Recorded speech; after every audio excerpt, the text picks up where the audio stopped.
क्या आपने कभी सोचा है एक 23 साल का नौजवान हंसते हंसते फांसी पर कैसे चढ़ सकता है? क्या चीज थी उसके अंदर जो मौत को भी छोटा बना देती थी? ये कहानी है उस इंसान की जिसने आजादी के लिए अपनी जिंदगी कुर्बान कर दी। ये कहानी है भगत सिंह की। 27 सितंबर 1907 को पंजाब के बंगा गांव में जन्मे भगत सिंह बचपन से ही देशभक्ति के माहौल में पले बढ़े। उनके पिता और चाचा भी स्वतंत्रता संग्राम में शामिल थे। जब वो सिर्फ 12 साल के थे तब जलियांवाला बाग मैसेकर हुआ। इस घटना ने उनके दिल पर गहरा असर डाला। कहा जाता है कि भगत सिंह उस जगह से खून से सनी मिट्टी अपने साथ ले आए थे। उसी दिन उन्होंने ठान लिया अब जिंदगी सिर्फ देश के नाम होगी। समय बीतता गया और भगत सिंह का गुस्सा अंग्रेजों के खिलाफ बढ़ता गया। उन्होंने किताबें पढ़ी, इतिहास समझा और क्रांति का रास्ता चुना। वो मानते थे कि सिर्फ शब्दों से नहीं बल्कि कार्रवाई से आजादी मिलेगी। 1928 में एक घटना ने सब कुछ बदल दिया। जब लाला लाजपत राय साइमन कमीशन के खिलाफ प्रदर्शन कर रहे थे तब अंग्रेजों ने लाठी चार्ज किया। इसमें लाला लाजपत राय बुरी तरह घायल हो गए और कुछ दिनों बाद उनकी मृत्यु हो गई। भगत सिंह इसे भूल नहीं पाए।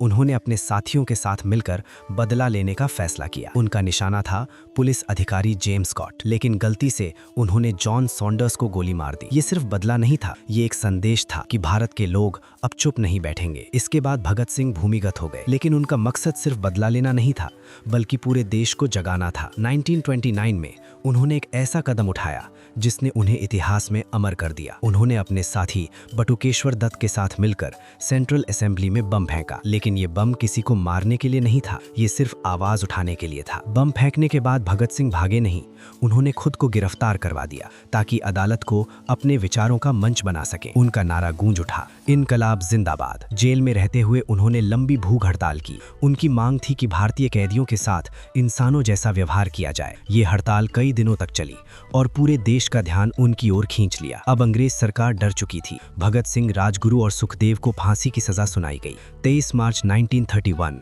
वो दिन जब तीनों वीरों को फांसी दी गई। कहा जाता है कि फांसी पर चढ़ते समय भी भगत सिंह हंस रहे थे। उनके होठों पर आखिरी शब्द थे, इनकलाब जिंदाबाद। उनकी उम्र सिर्फ 23 साल थी, लेकिन उनका साहस, उनका बलिदान हमेशा के लिए अमर हो गया। भगत सिंह सिर्फ एक इंसान नहीं थे, वो एक सोच थे, एक ऐसी सोच जो आज भी हर भारतीय के दिल में जिंदा है। आज जब हम आजादी की हवा में सांस लेते हैं तो कहीं ना कहीं उसमें भगत सिंह की कुर्बानी की खुशबू भी शामिल होती है। ये कहानी खत्म नहीं होती, क्योंकि भगत सिंह आज भी जिंदा है, हर उस दिल में जो देश के लिए कुछ करना चाहता है।